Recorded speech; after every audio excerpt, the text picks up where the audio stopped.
Cool. Okay, cool. Yay! We're doing it. We're live. Hi everybody and welcome to the Roll20 Community Roundtable. Appreciate you coming today. Just so everyone knows, there is going to be oh, I have an audio loop going apparently. I have dogs in the Okay, well, if there's an audio loop, y'all keep talking at me and I will try to fix that in a moment. But so yeah, we're here for the Roll20 Roundtable. So are Nolan's dogs, and we're first going to have a look at the early 2019 roadmap, which includes a lot of really exciting updates for the Roll20 resolutions, which we've recently launched 2 of the 3. Character Mancer Levels Up and Get a New Look. Get a New Look came out today, and Bring Your Own Beat will be coming out sometime very, very soon. We're also going to talk about almost some. made me really nervous with like a date that I didn't know. No, very, very soon. Testing. But yeah, we're going to talk about some changes that have been made to the suggestions forum, and then we're going to make Dean nervous again by talking about new and upcoming releases, talking about some of the shows coming up on Roll20 Presents, and we'll also be opening this up for questions. All of this live stream will be recorded, and we're going to post the VOD on YouTube, so if anyone out there can't stay for the whole time, don't worry about it. But we're looking forward to talking with you. And Nolan, would you like to start us off by looking at 2019 overall? Sure. So one of the things that we did as we went into this year, so we've been really hesitant in the past to share roadmaps in large part because there are so many moving targets that we've got in development. But as an effort, in large part, actually, Kenton was very, very helpful to an effort of kind of triaging everything that everyone on staff felt like we had going on and looking at the suggestions forum, which is something we're going to talk about a little bit later, and assembling something of a different setup as for how we were going to attack things going forth. There's some Scrum methodology to it, but we wanted to be a little bit more ironclad as far as what deliverables were going to be and how we approached it. So set down, actually, a lot of the things in the recent update cycle, going back to the character Mancer Levels Up, are things that we've been working on for a while, a long while. And as some of those things started to come to fruition, really sat down and gave the first mini roadmap we'd done in quite some time. And that was quite a finagling, wheeling and dealing effort internally to get that to the point that it got publicly. But we've hit it all so far, including the response, the release of Xanthar's Guide to Everything, which has been on our goals list since we knew that was a thing that was coming. We wanted to release it, but it literally was something that we didn't feel comfortable with releasing it at a less than optimal. Like, here it is, you can kind of force it into things. We wanted it to be something that could be more automated and could make hum a little bit more.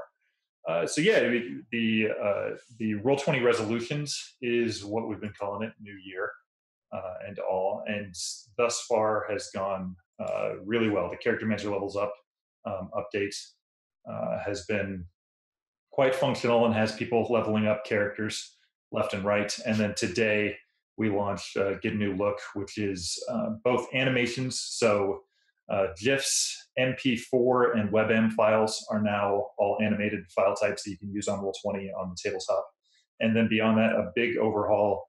It's actually a 10% better performance for people who were having, or I guess 10% of the population who was having a issue with performance of Advanced Fog of War. That has now been hopefully repaired in some changes that we made to the code for that. So a whole lot of things. And in addition to that, we also changed around a whole bunch of things today with systems that are auto-populating and looking for group. So if there's a particular system that you've seen the population on the rise for and have been hoping would be added to looking for group, look, because it may have been. But yeah, that's kind of the 100-foot view of where things are going or where things have been.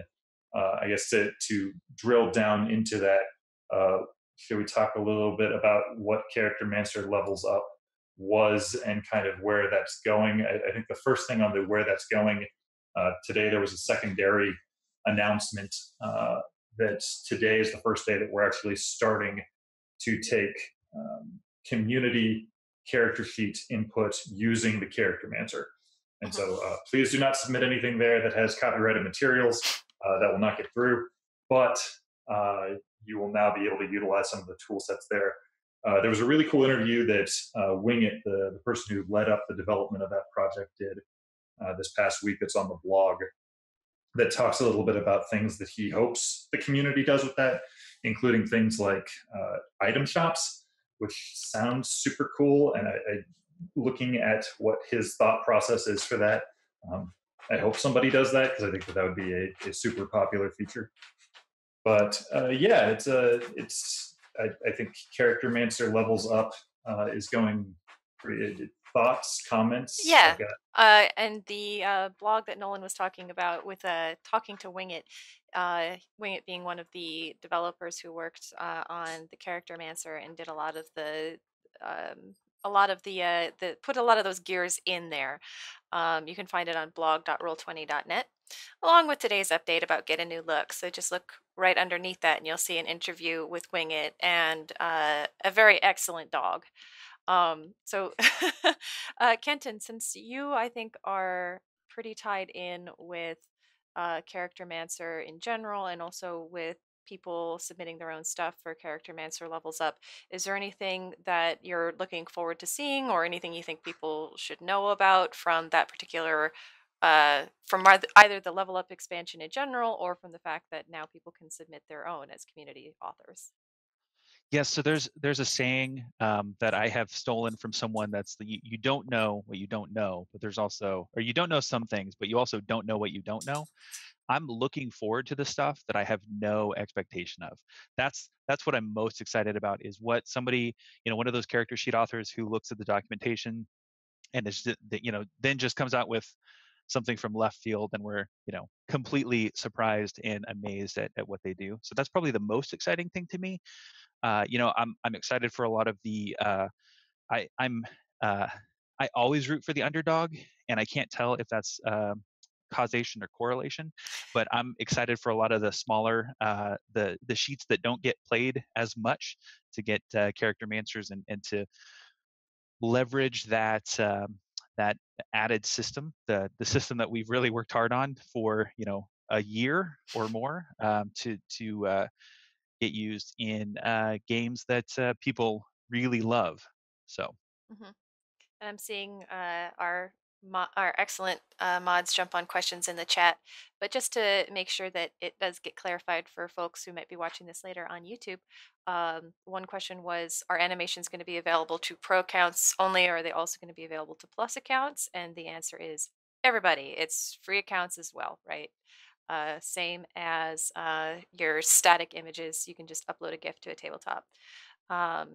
And the other question was, does this mean with the Charactermancer, does this mean that you can set up Charactermancer stuff besides D&D? And the answer is yes. Character sheet creators will have access to the tools to do just that. And if any of you play Pathfinder, you might also like to know that we do have a Pathfinder Charactermancer that does creation of a brand new level 1 character right now. It's a very pretty one. I think Nata's in the audience and did the work on that one, and it's really cool. Pathfinder is a system with a lot of things going for it, and that Charactermancer really helps break it down and simplify it. And I believe I can say Starfinder is being worked on. And if I can't say it, then I'm taking it. But if I can say it, I'm going to say. I do think one of the things that is exciting about this is that one of the reasons that this took so obnoxiously long for us to do this is that it is really a wildly dynamic system. That it wasn't just meant to be A to B character creation. It flows into all the different areas that it could be, and was made in a way that could be utilized from multiple different rule sets. It is a fantastic Rube Goldberg machine behind the scenes, and I think that that's something that we're going to get a lot out of this tool in the future. And I think too is one of those things that I'm always amazed at. When we started Roll20 in early mindset of ours was that we weren't going to get into character sheets at all, and we were incredibly wrong. The swing on that pendulum has been very far in the other direction, and it's kind of cool to be at this place. Well, from going from we're never going to do character sheets to now we're doing amazing dynamic build your own character or item or whatever set of options you need to put in front of characters thing. And that's it's a build your own system. Right. That's an excellent, super meta. That is an excellent way to put that. Yeah, and to head off some other questions that I'm sure we'll get, it does also let us maximize the value out of products as well. So, like it's been great because the past, I don't know, year and a half, there's always been a reply to everything we post, no matter how not related to the topic it is. When is Anapairs coming? And it's always like, it's working on it. And now the new reply is, when will Character Mancer level up, work with product A, product B, product C? And the answer for that is we are looking into and working on those integrations to continue to support product we've already released, to update that to current standards so you can go back and get all the value out of it, as well as putting it into new products going forward. That reminds me of something. One of the things that has been in the background of this project too is just an ability to leverage some rule sets that otherwise we'd simply be selling a PDF or something like that, and that's been something that we've tried to stay away from. But literally last year at Gen Con, the amount of conversations that we had with publishers of varying sizes about, hey, we know you've got a really popular rule system. We would love to get it in Roll20 in a way that really sings. And this is a big step towards that. But there's going to be some things that otherwise we just went, go get the PDF at their site because we don't feel like there's a good way for Roll20 to interact with that or to cut in on that. And now it's like, no, we can really make something here that is unique to the ecosystem and really utilizes rule sets. So stay tuned for more in those realms soon. Mm-hmm. Yeah, because I mean that definitely lets especially smaller publishers leverage the platform to remove the barrier of entry of, I just want to try this game. I don't want to particularly maybe learn all the rules out the gate just to try it. And these kinds of options let you just try it that much more quickly. So that's something I've been excited for as someone who has a much bigger focus on indie, even though we haven't been able to focus as much on that yet, just to get these core rules in place in a way that works for everything. Mm-hmm. And so I'm really excited for the system to open up to everyone to, I guess, level the field a little bit in certain ways. Yeah. Dean has been lining I think you mean dominoes. level up the field. Oh, snap. Kenton, get out. Sorry. I apologize. It's super bad. I regret letting you onto this live stream. Yeah, me too. Should we talk about animations? Yes, we should. So that does lead us nicely into talking about animations. And also I want to make sure that we include that Get a New Look is also a fundamental retuning of Advanced Fog of War. We've certainly heard from a lot of people over time that they don't like running with Advanced Fog of War because it slows down their screens so much. And so what we did is over the last 6 months, I think, maybe longer. This is one of those, if folks recall, there was a period of time, gosh, about a year ago where we literally just kind of ran around the forums, the suggestions forum, and we're like, here are things that we're going to be able to get to when we're further along with WebGL than we currently are. And this is included in that. And it's been a lot of fun to see this come to fruition to where we've really got it. I think sometimes that and I say this a lot in interviews, and I'm sorry if you've heard me give this song and dance before. I think sometimes we take for granted just how many bananas things we ask Roll20 to do in a browser in comparison to other browser-based tools that you may use out there. And a lot of things that run on Canvas and WebGL, the typical example of a Canvas thing that you would be using online would be something like a graphical manipulation tool, so like a fake Photoshop. An example of something that you would do with WebGL would be one of those like 3D tool sets where you take a blob and you throw it around your screen and it bounces and does cool things, like an art installation for graphics. We do both of those things, not just for one person, but for somewhere between typically 4 to 7, and have to have it be performant. So it's not it ain't an easy ask. and it is something that takes a lot of work to make function. And we have done a whole lot of work behind the scenes in the past 6 months, in particular, to get improvements to it, and to also build a foundation to do some of the other things that folks want us to do. Yeah. And so yeah, we went into the code that underlies the Advanced Fog of War and retooled it in a lot of major ways, and have found that during the beta period that we were running on the dev server with folks who have access to that, we were seeing that so many users who were experiencing slowdown before, now it's just crisp, clean 60 frames per second.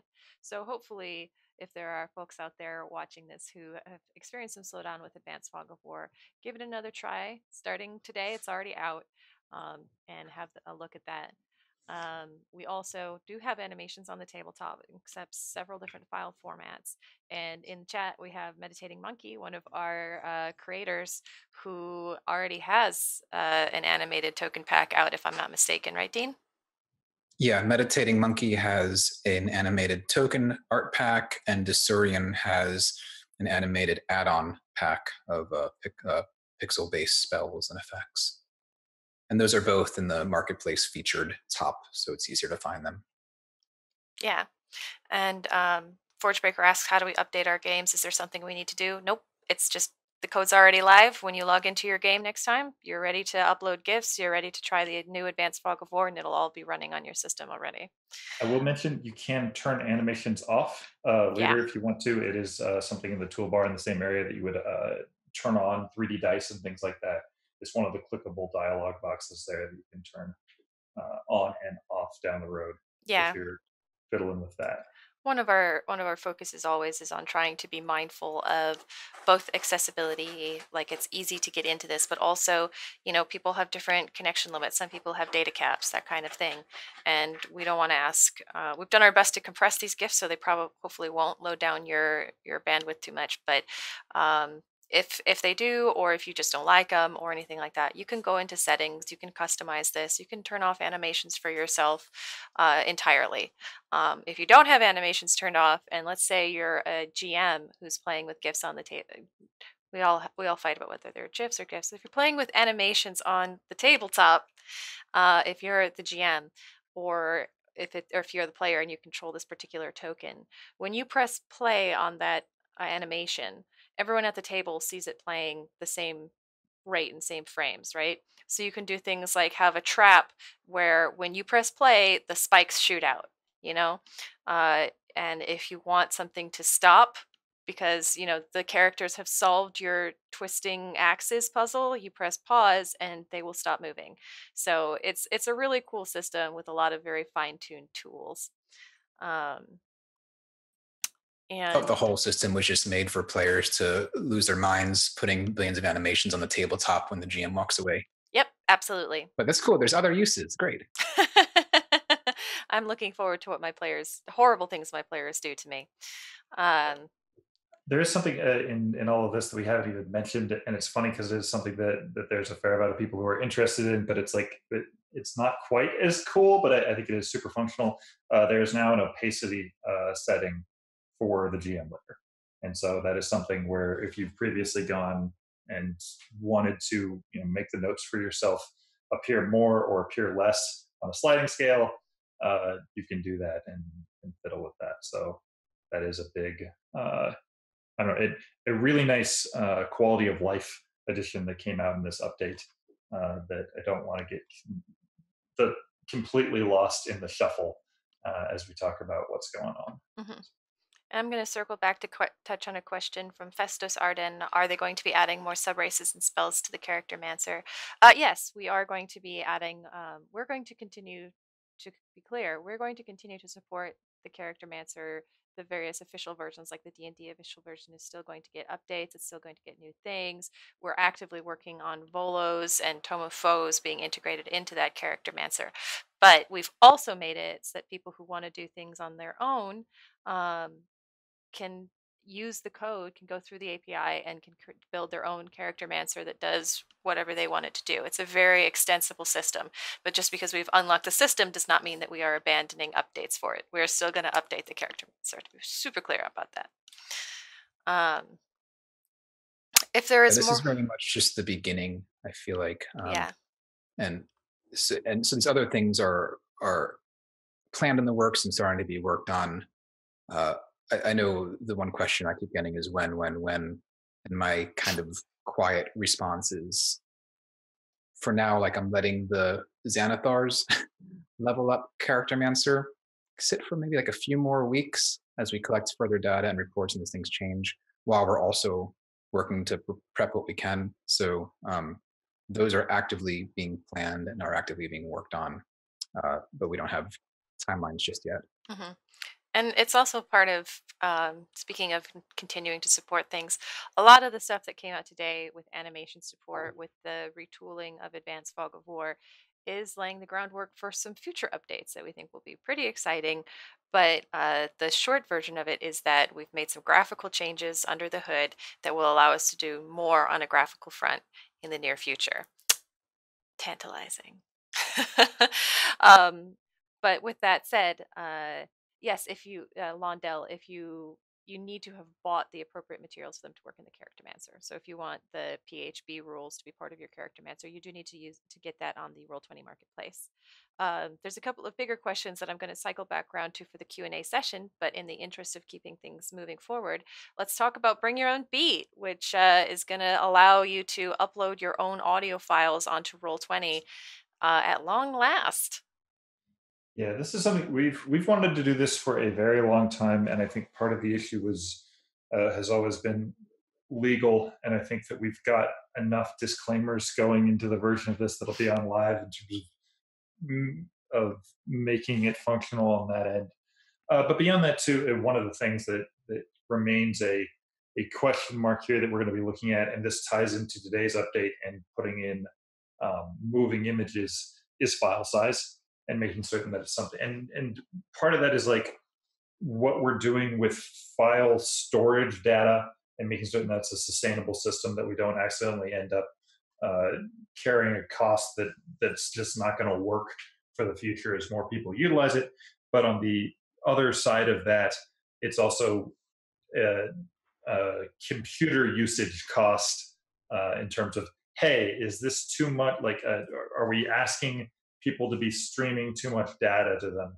And it's something that's going to make all sorts of trouble in terms of ability for people to connect to games. And that's something that is a constant thought process with how we approach these things. So there's still some moving pieces in the background of this in terms of trying to figure out what both sides of that math equation look like for folks down the line. But at the same time, the major highlight of this being, yes, we're finally getting you can just upload your music to Roll20, and then secondly, some improvements overall to just how the jukebox functions. I think that there's a fair amount to be excited about with this update, and it sets up a whole bunch of things that we can do down the road with more audio options, and that's something that continues to be one of the things that's kind of unique, that's easier to love. Yes, you can sit there and play things over your speakers in your house when you're playing in person, but you can do some more dynamic things and some interesting stuff online with a group that we're excited to fiddle with down the road, and to get more of the community involved with. Yeah. So yeah, audio, it's coming. I'm excited to have Dean judge my music choices. Am I that big of a judge? I keep my mouth shut most of the time these days. No, but I do. Aside from yes, aside from a few certain moments. My music choices are terrible enough that I'm sure you'd have words to say. So yeah, so audio is coming. That is going to be in the very near future. Can't tell you exactly when yet, but we will have a date for you to look forward to soon. And Speaking of making changes and making things better and laying groundwork for future updates, this is a great time to lead into suggestions form changes.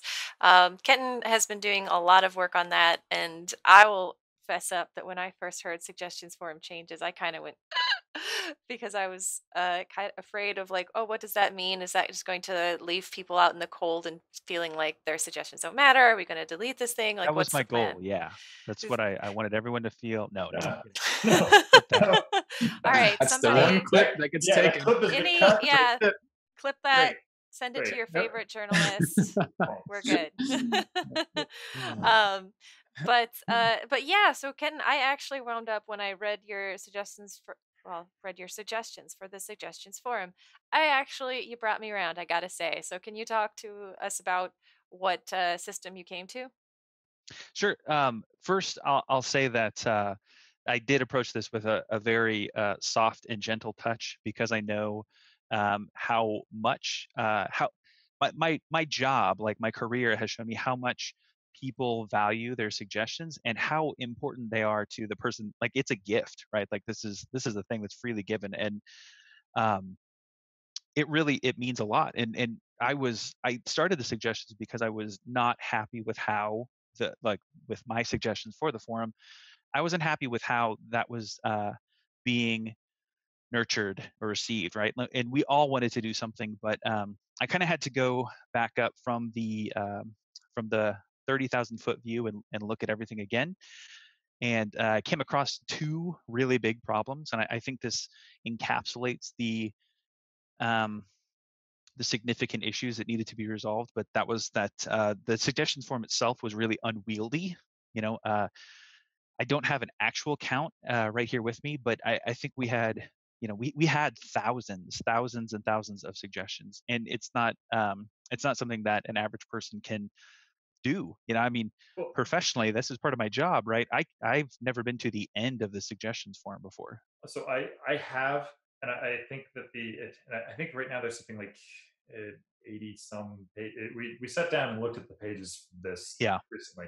The thing that I think is worse in some ways and more unwieldy because is asking a user coming in to, as they are making their suggestion, try to do that to see if somebody else has done. yeah, And that's the part of this that I think your solution is most elegant in not putting that extra burden on somebody coming in, and also making certain that at some point along the way people are getting much clearer feedback in one direction or another about where their suggestion is going, in a way that previously you just kind of release it to the void and crickets. So yeah. And so to that end, the solutions were that as suggestions reach 200 votes, we will update them at least once a month with where they are. There's a more granular categorization system, so you can look at the tag that a suggestion has and figure out where it is in the process. And there's much more in the suggestions forum sticky post up at the top about these. And that way we can promise an expectation of this is when something will be responded to. Like this is when we promise we're going to talk to you about it. On the other side of that is to cut down on um, the noise and clear up some of the signal. Any suggestion that has less than 10 votes, so 9 or fewer votes after 30 days, is going to be automatically closed, and those votes are going to be refunded. And that way people can put their voice out again. They can put their vote in something else as they it see. helps combine efforts. There's Yeah, so many. I think that's one of the things that's really been a bummer from the developer side of things over the past couple of years is a concept, and it took a while for me to wrap head around it. Today's update, an example, I think hits 10 different suggestions on the forum, and some of them are big and some of them are small. Every time that we go and we know that we're dealing with an area of the tabletop, we are going and we are looking at the suggestions that have been made in that area, and that's part of the conversation as to what things are going to be part of the product that we put live. So in that regard, knowing that we're regularly, and you can look back over the past half dozen updates, when we're regularly putting in, these are the suggestions that we hit, this is how it relates to what's going on with the community, and to hear back from the community, you're not ever looking at the suggestions form, you're not ever looking at the suggestions form. my hope is that with some of this cleanup and making it so, one, more people are going into the same threads, but two, there's more answering more regularly and just easier finding in terms of when you first come in and look at it. uh, People are going to know that things are being interacted with in a different way. That it's not that they weren't being interacted with previously; it's that we needed to make it more apparent when it is happening and how that is happening. And I really do. Uh, I am super excited about this and think that Kenton, you did a bang up job. Well, and two, I know that we made some tweaks in conversations with the pro forums about it, and my hope is that one of the things that remains an element within that we've been asking for feedback on is what people want from our responses in things. In terms of us saying, "Hey, we're not doing this right now." What level of detail are they looking for as for reasoning? What information are they searching for there? Please, if there is somebody out there, if there's a development team out there that you like the form that they're doing this in, put that in our view, so we can get an idea of who's doing it right, what you want us pursuing from that. Because I do think that this is a system that has the potential to really be helpful in terms of setting what some of the future is for updates down the road. Well, I can say for sure that the suggestions form is something that I look at every day. With my morning coffee, I go through and peruse the suggestions forum and have during my career at Roll20, and will continue to. This will help put some guidance to it, but that's a place where conversation happens, and I'm looking forward to making that better all over. So. All right, very cool. Can I dip into a couple of questions from the chat? Oh, Nolan, do you have a thing? One footnote. We mentioned this in terms of forum stuff on the forums, and I would mention it here. We've also brought in Mod Squad to help out with moderation on the forums.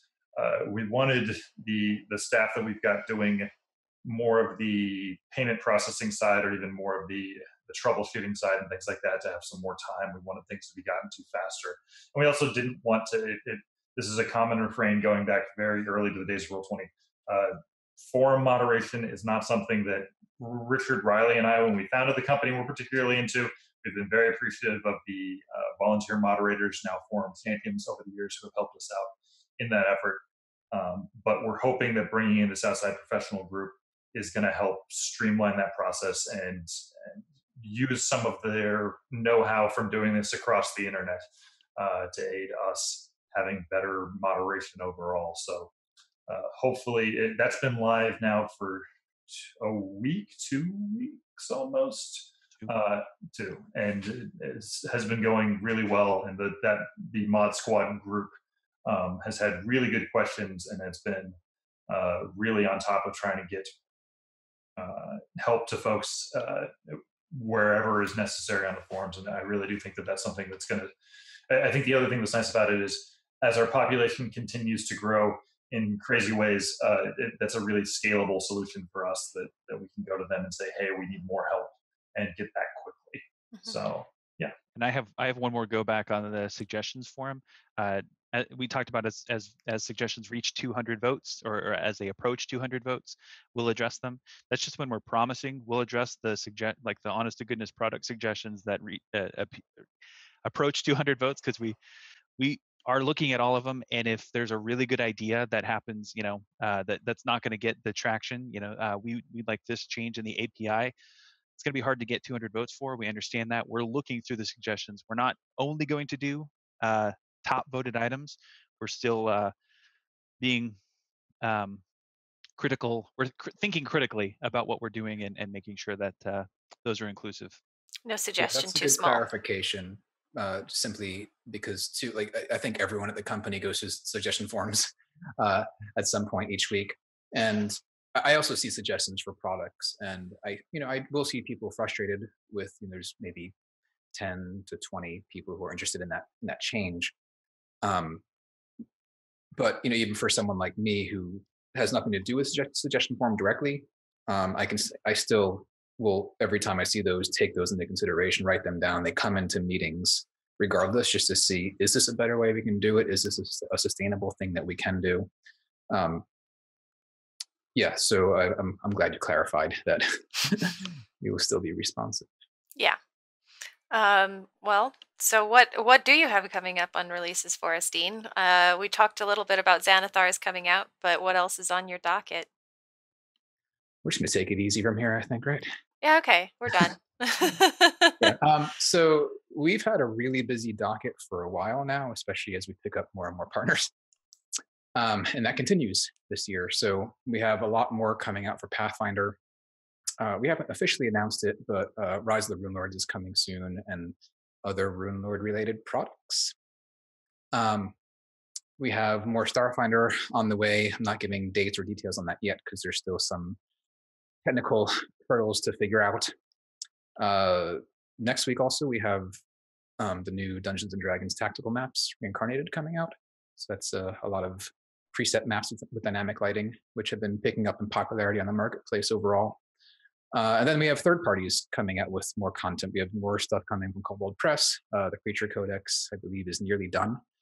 But the things that I'm excited for is I've been talking with a lot more indie publishers, and this has been happening the past, I don't know, year and a half, 2 years since I've been here, and trying to get more indie creators onto the platform, set up with the tools they need.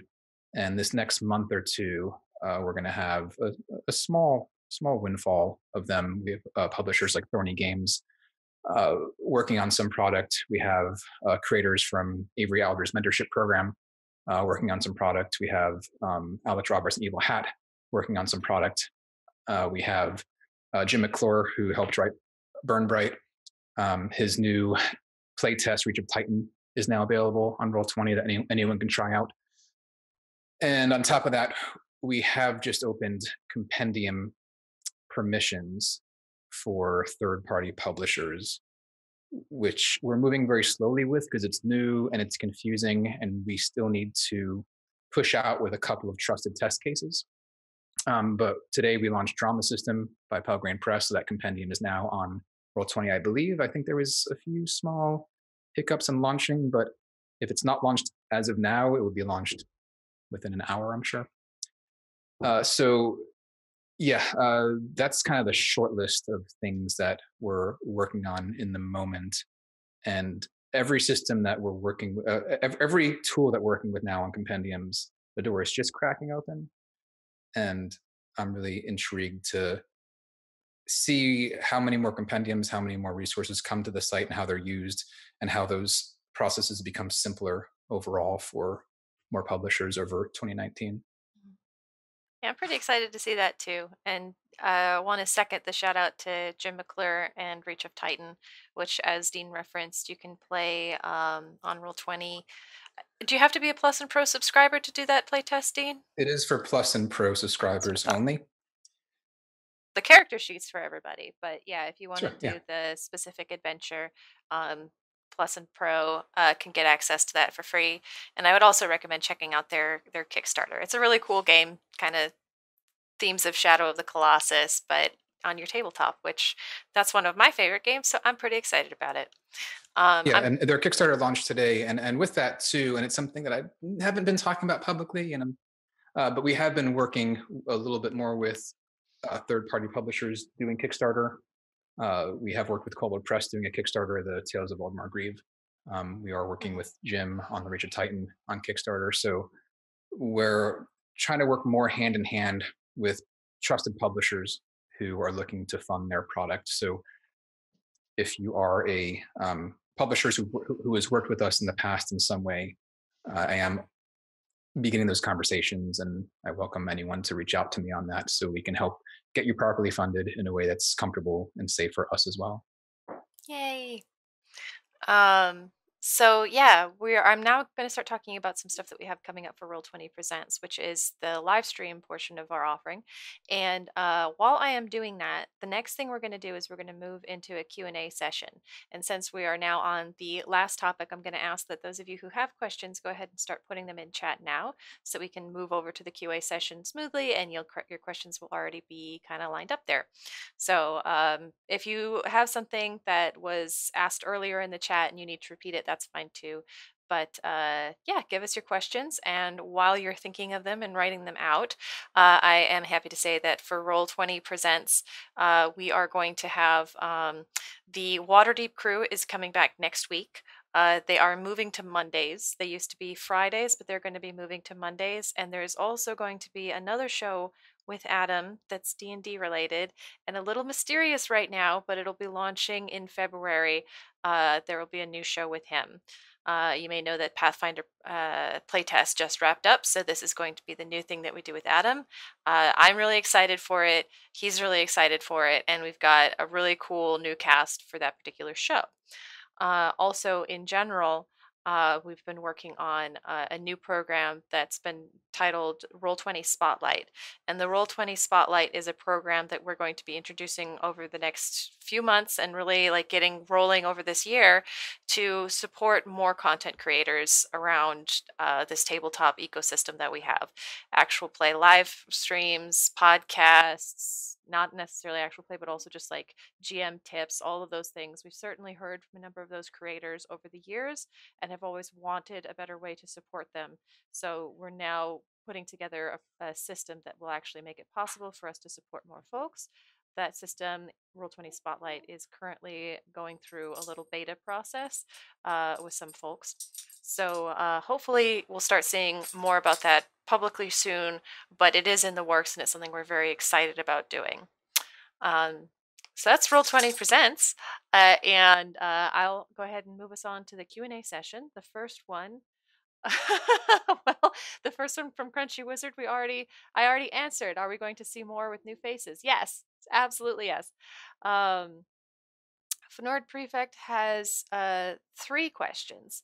The first one is, what's being done to make the voice and video chat viable? Yeah. So actually, we're working right now. There's a 2-part solution on this happening. One, we're changing some things in terms of the way that the server interaction is going on with that. In addition to adding some more power there, we're also just changing what goes where, when, and at what thresholds.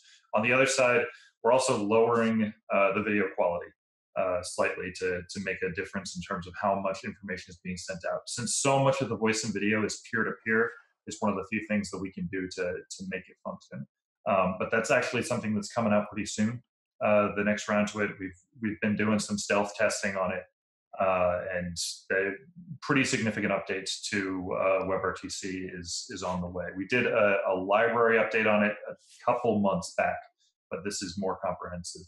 Kenton, you're muted if you're joining in and talking. I was choking on water earlier, so I muted. But I have good words. We've been working on this for probably 4 months. The WebRTC updates, and we are there's a lot that we can do to really optimize, and we're getting into the tweaking, like the little tiny knobs that we turn. So that's coming. When we are actively working on it every day.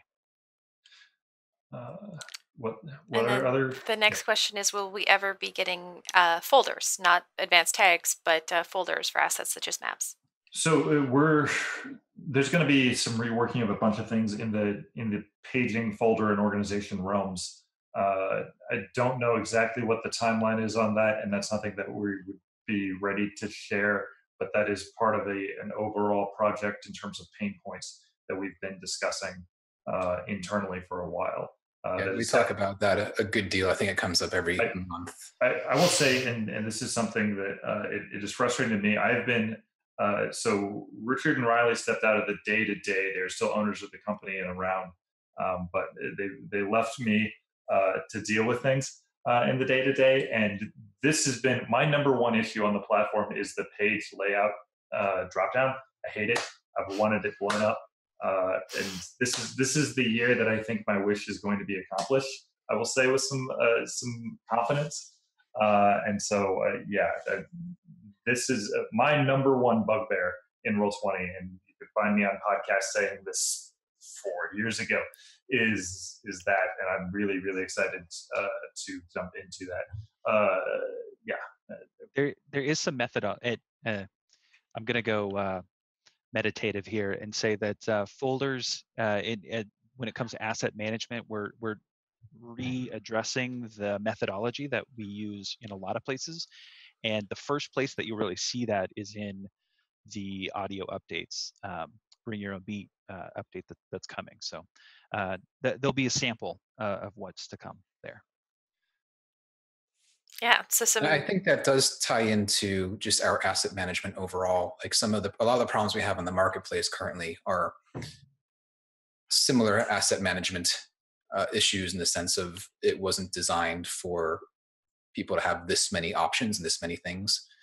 And those are pain points that are being tackled. And then within there, having assets within the app, I think is not a one-to-one tie-in, but pretty close. So overall, there's a lot of conversations on how to upgrade all of the systems to manage the capacity that is the reality at current. yeah, and I imagine that that'll also help with the production side of things, since they are working with very large adventure modules very often, and so having anything that can help us sort that through and make those more accessible is also pretty high on our list of to-dos. The third question is the intent still to charge for additional jukebox storage, even for folks who don't necessarily use it? so the intent is to make certain that our pricing model is sustainable with whatever improvements are coming down the road, and that's really that's just the truth of the matter, is that we're sitting down and looking at, as we change this, what changes need to. It's like, if we do it with the existing storage and we put it live, how many people are going to come up against the ceiling there, and what changes need to happen. And we've had the same conversations in regard to what's going on with GIFs and additional space within there. We'll see how that all shakes out, but that's nothing that is fully decided in one way or another. The reason that it's out in the public is that we wanted people to be aware that it is something that we are looking at. We've had the $5, $10 price points since we launched in 2012. And so it's just something that, as we add more elements that have more costs, we want to be aware of. Does the equation still work, and what adjustments need to happen there? We don't have figured out fully the extent of that, and some of this we're definitely going a little cart in front of the horse by putting these updates live without having it fully figured out math-wise. But that's something that we'll deal with as we continue to get data on it and continue to figure out what our needs are. Yeah, and in a way, it's a valuable data gathering opportunity for us, right? Like, we are aware that some changes may need to be made, and we're looking at what form those changes are going to take. But getting these updates out now and getting the opportunity to test them with the current systems and see how things are going with the current systems helps us shape our decision making going forward. I will say one thing that I think is also important to mention is that we are lucky enough to operate under a recurring revenue model. That by being a subscription service, it allows us to see where we're going, what trends are happening, and we're fortunate that yet again, a new year starts and the trends are very high. That we get a whole rush of new users every January. I don't know why people come back from Christmas and want to play role-playing games so much, but we love you for doing it. And with that regard, it gives us the ability to also do things like grandfather for a period of time, and that is something that is important to us. And I think going back to the Kickstarter is an element that we have always done everything we can to take care of folks who supported us early and often, and that is something that we will continue in any increases going forward. Is look at ways to, well, what can we do for people who were here from this point? So yeah, hopefully that answers that. Yeah, and we'll continue talking about it as these decisions move forward. But the next question for today is from WiseAd80. Can we get more fonts for the text tool? I can talk about this. I figured that was going to be a Kenton question. So that is something that we want for sure. There have been a couple blockers in front of that, specifically having to do with serving things over HTTPS and getting some CORS problems squared away. And we are progressing on that. I don't have a date or like which fonts we'll be able to use, but that is not a no. That is a we're working hard on it. How about that? There we go. More fonts one day. Crunchy Wizard wants to know, going back to the WebRTC question and how we were talking about how one of the approaches is just going to be lowering the video quality. Is it going to be possible to set the video quality on a per user basis, because they love how crisp it is right now? I hate to be a bearer of bad news, but the intent is currently not to do that, and that is something that we had conversations on. There are enough people having enough problems and enough of a belief that it's simply non-performant because of it, that we want to try it from this other angle. I will say, having used the next version of this, it still looks good, but it is not as crispy. And that is something that we will look at again down the road. But at first, I think our goal is to get people comfortable with using the WebRTC again and have a belief that it'll work for them. And again, this is something, it's super hard because so much of it is peer-to-peer based. That is really the main. So just a moment behind the scenes here real fast. The way that WebRTC functions is, first off, it goes peer-to-peer and tries there and sees what your firewalls are, sees what's going on. Then if that doesn't function, it goes to a stun server, which essentially does handshaking for you. It makes the connections for you if your firewall setup is something that wouldn't have allowed those peer-to-peer connections in the first place.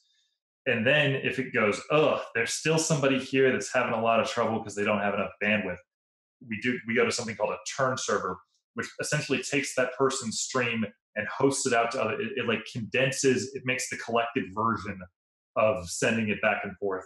So it's actually managing that element, and it becomes faked peer-to-peer at that point. It's no longer actual peer-to-peer. And so it's making that system, it's making the marbles fall in that system at the right points to get the maximum efficiency for people on the end, and to also not cost $1 billion worth of hosting it and becoming a completely video that we're doing this for everyone at every point within it. And it's an interesting mess to be solving behind the scenes. Luckily, there are other people who are working on the problem as well. And so we get to kind of draft behind them and try things out as the technology expands. I mean, this is something WebRTC was not a thing like the offerings as they existed on the internet 10 years ago were not what they currently are today, voice and video. And I'm really pleased at where it's going. But the bummer answer to your question is, yeah, the next version of this will not be quite as crisp. And that is a deliberate choice we are making to try to make it more functional for more people. It is something that we will look at down the road and see if we can do some other things with. But in the meanwhile, we're going in this other direction. Yeah. But it will be making it better for a lot of folks, so hopefully that'll balance out. And like Nolan said, although it is less crisp, it still looks really good.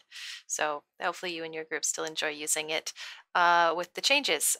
Durham has asked about isometric maps. What can we do, and can we get an isometric map sheet option?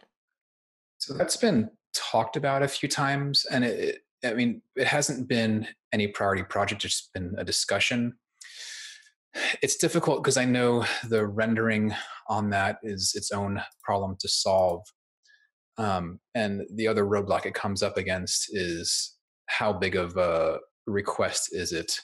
We've had different marketplace creators put out isometric tiles in general, and I've been tracking very closely the success of those. And they've done okay to this point. I know Village Elder had a bunch. He was one of the few for a while, and now there's been a couple of really great isometric sets coming out the past few months from, I can't remember the creator right now. Maybe it was Galefire RPG. I think I saw one from David Hemingway, if I'm not making that up. Yeah, so there's been a few more of those kinds of packs put out, and the performance, as you know, as far as the demand for ISO seems to be going up slightly. Um, but I'm not sure if that's something that's going to be high up on the pain points list just yet. I don't know if you, Nolan or Kenton, have any input as far as the tech or the history of that.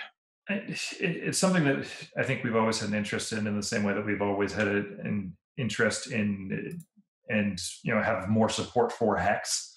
I think that the issue becomes is that it's like asking everything to render in a completely different form of math. It's like all of your assumptions change in terms of how you're dealing with space and how things are measured. And so, yeah, it's complicated, but it's something that I think we have an interest in. And beyond that, I think it ties into a greater interest in board games and other opportunities down the road, that we're looking at different ways that we could, we're not just role playing. And when I say just, is by far the majority of our business and something that we super duper enjoy. But we also do a whole bunch of other things, and I think that this fits in the realm of like a whole bunch of other thing area that we would like to do better, and it's a question as to when we can get to it.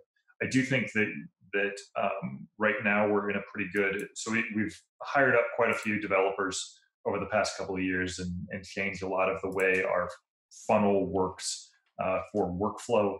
And I think that we're going to have a lot more updates in the realm of kind of what you're seeing right now going forward, and that's going to clear up our plate for down the road to hit some of these wish list elements. But I would not expect anything like that in 2019. Is my understanding in terms of what we've got internally going on. Hopefully. Yeah, as far as planned updates, I have heard a couple of devs talk about things in the past of like, I think if we just figure out the right code, this could be simple enough. And so, I'm intrigued to see if it becomes a passion project, like a Hacktoberfest project, and it gets earlier that way. But yeah, as far as 2019 priorities, it's not there. Yeah, it's one of those things that's like 6 steps ahead, and we're doing like 1 or 2 steps a quarter. So it's out there. But the only thing I really wanted to add to that is what Crunchy Wizard said, which is isometric maps work pretty well on the regular grid too. So there's nothing stopping you right now. Yeah, the marketplace creators who are also putting stuff out there have put in the hard work to make sure it works in that way to the best it can from a top-down perspective. It's so wild seeing the solutions that others come up with in those sorts of realms. But. Kenton, I'm going to throw you one. Could we add a second layer to the macro bar so macro junkies can add more buttons? More to the macro bar. So yeah, I mean that's possible. I'd say go check out the suggestions forum and see if there's a suggestion there, and if not, add one. And I'll catch you. Vote 200 times. And Kenton will read it with his 199 friends. With his morning coffee. Yeah. All right. How about also, is there any intention to improve the handling of cards and hands of cards, I assume, to improve the playability of board games, such as having playable decks on the VTT surface? I am pushing. I have been annoying the hell out of a lot of people for a while for this, both because I think it'd be cool, but also as the licensing manager, I have a lot of indie publishers that I am trying to get on board with Roll20 have card games. And they're very easy conversions. When it costs them much to do, it'd be a low barrier to entry, get these publishers in, get them promoted, get them supported. But we are roadblocked because our deck features are nominal. And so that is, I can't say if it's on the 2019 list for sure, but I have been pushing hard to make sure, doing everything I can to get it on that list, because it does help us get our goals pushed forward at a much quicker rate. Yeah. It has, from Keith Curtis, the question is, any overhaul planned on the rollable table interface, engineering it so that it can accept modifiers to rolls, for instance, rather than static weights? Yeah, that's something that we definitely want to. The system itself, we definitely want to enhance, and we actually Wing It, the character mancer developer, who has the interview on the Roll20 blog right now, is especially passionate about rollable tables and exceptionally opinionated in the ways that they should be working and made to work better. So that's definitely on the docket. Sweet. I will say probably not in 2019 right now, but it's coming down the pike. I find it both intimidating and impressive that we can talk about like 2019 as a whole because you all have been looking that far out and planning very carefully. We really did the middle of last year. So middle early summer of last year really started to sit down and get and begin in on an analysis, and Kenton has headed up a whole lot of this process of things being less on fire, and knowing exactly what hurt and why. It was like getting a checkup from the doctor, and everybody entering into that. And I think that there's been an overall desire on our part to speed up what we're able to do, and that's a lot of the reason that updates were fairly quiet in both 2016 and 2017. That we had a half dozen over the 2 years that were major features, not just bug fixes. But that's less than we had done in previous years, and a lot of that was like laying some groundwork, getting some systems in place, and getting to a point where we can kind of churn through this differently. And we have a battle map now in terms of what's coming ahead. We're not showing all of that yet. Some of the things there are things that we don't want everybody else trying to make happen before us. Some of the things are just simply, we know this has value, and we've got to sit down a couple more times and decide which one goes first or which developer. But I think right now, in the history of Roll20, I think this is the most aware point as far as what we're doing next and why. And that's a really, really cool play. It'll be 7 years in April, and for this to be like the moment where we most know what's happening next and like really know that, is to me an incredibly unique feeling, and one that I'm super duper jazzed about. And really, like I said, it's been 6-7 months of effort in getting to that point. And big thank you to Kenton in particular in that process, but folks throughout the team for chipping in and making this something that, hey, this is something that we know is going to be an element, and we think it's going to be this soon. So I'm gonna take that compliment, but I'm also gonna say that Stephanie, our Scrum Master, and Steve, lead developer, and Wing It, and Jeff, and Phil, and Tyler have. Now we're going to leave out people and No, the even Olivia and Cassie there, everybody, like it's all been a major push all the way through. So I can't take all the credit for sure. Oh, and I would say it goes even beyond just the folks who are doing coding, but like everybody on the team really sitting down and having conversations about this is an area that, and Dean, the amount of times that they've come into the conversation was like, well, my folks need this, the people in the marketplace need this. This is something that has to be a priority. I think that we have the communication for that at a better point than it's been, and it's really exciting to see that moving in a direction that I think is going to have a lot of payoff. And I think one of the things that's great about being able to talk about this is that I'm not just saying it with no proof. Look at the update cycle that we're in the middle of right now, and look at how many cool things are coming out, and how much functionality there is in that. And it's not only cool new features to get stuff, it's also going back and fixing things and making them better. Yeah. We're doing both those things simultaneously in a way that is, I don't know. I am super jazzed in terms of what the future is. You can just look at today's agenda right over there. I think I'm pointing the right way, and see just like how many things we're talking about today that are new things and some pretty big ones too. That is such a good thing to wrap on. We have a couple more questions, so as much as I want to just be like, yes, this is the perfect place to end. Let's just lightning round a last couple because we are at an hour. It is time for us to wrap up everything. So the first one is any planned import export interactions for Roll20? No, not at this time. Okay, next lightning round. Show us the doggy before you end the stream. Nolan, are you going to show the doggy? I'll work on this. Okay, while Nolan is doing that, can you also give us any news? Actually, you know what? That's a question for Nolan too. So, is the Roll20 talk show coming back? Not in the same format. We are definitely changing up the format of how we're doing it. We're doing more of a YouTube show. Our new producer, content producer, Carlos Luna, is putting together some really cool stuff. You've seen some of his work already in, for example, if you saw the ad for Xanathars, that was Carlos putting that together. And or if you saw the interview Off the Table with Adam Koval, that was also Carlos doing that. And there's the doggy. Carlos has such good fonts. She's such a good girl. Every time I see the fonts of Carlos's videos, I'm always like, those are so crisp. I never knew such crisp fonts existed. The kerning. Oh, we can pop up. You're ready. Oh, the other doggy. We got two doggies. Sorry, where are your doggies? They're behind me. Okay. But until you said that, nobody knew they were here, so they were invisible. Oh, so they're hiding. They're hiding.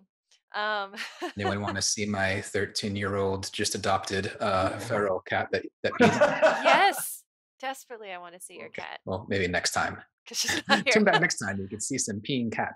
I have a gummy bear. There you go. Everybody. No, Kenton. Oh. Kenton. Murder. Wow. Is that how we end this? Wow, rough, rude. We're also trying to do more roundtables. We're trying to do that on a more regular basis. Monthly is my goal. But every other month is my hard cutoff of if we're not doing it every other month, we're failing. And any news on Burn Bright, Nolan, to distract us from Kenton murdering his pet? Burn Bright right now, actually, we're circling back around with your feedback. So Jim and James, in particular, the two of the four co-creators on that project, are sitting down and looking at all the feedback that folks gave on the forums and gave in the I forget if it was a Google form or a Survey Monkey that we have out there to collect, and also some professional playtesters that we asked to give some feedback, and combining all of that into the next iteration of things. And I don't know, we don't have a date on anything yet. I think that's something that Dean and I are supposed to sit down and have some conversations on when that'll all fall together. Yeah, we still also have a new round of art in the works, which Trivia, our production manager, has been graciously doubling as art director with a bunch of artists, and some of the designs for all the new needs are super amazing. They're one of the highlights of my day when I am BCC'd on these emails of being like, oh, that looks so cool. So yeah, we could talk about that after this, Nolan. Well, let's set you free to have your meetings and talk about how cool the game is shaping up to be. There was a cameo appearance from one of my dogs for Gen Kitty, and it seems like people appreciate dogs here, so this is a good stream, and I'm happy about that and proud of us. And that is it for questions. We've talked about everything that we had on the agenda to talk about. Just as a quick reminder, their Roll20 resolutions is not done. Bring Your Own Beat is coming out soon. So, go through your own jukebox and prepare to find music that Dean will judge. We'll try to get more cats on the next stream. Only your music, Soraya. Only mine. Okay, all right. Everyone can judge my terrible taste in music. But thank you, everyone, for coming to this community roundtable. Once again, the VOD will be up on YouTube very shortly. So thank you all, and we'll see you soon for another community roundtable. Bye-bye. Thank you.